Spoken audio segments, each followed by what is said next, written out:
আসসালামু আলাইকুম ও আদাব। আশা করছি সকলে ভালো আছেন। আজকে আমরা শিখব একটি ফ্রেজাল ভার্ব। ফ্রেজাল ভার্বটি হচ্ছে peel off. Peel off phrasal ভার্বটির অর্থ হচ্ছে খোসা ছড়ানো। খোসা ছড়ানো।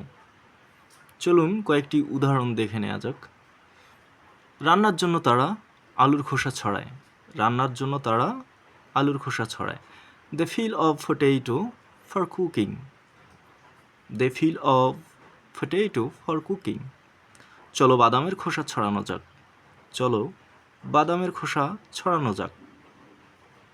Let's peel off the peanuts. Let's peel off the peanuts. আশা করি সবাই ফিল অফ ফ্রেজাল ভার্বটির ব্যবহার সম্পর্কে জ্ঞাত হয়েছেন। নতুন নতুন এসব ভিডিও পেতে নিশ্চয়ই সাবস্ক্রাইব করতে হবে আমার ব্যক্তিগত ইউটিউব চ্যানেল ইংলিশ উইথ বাড়িকে। আশা করছি সবাই সাবস্ক্রাইব করবেন এবং নতুন নতুন ভিডিও শেয়ার করবেন। আসসালামু আলাইকুম, আদাব।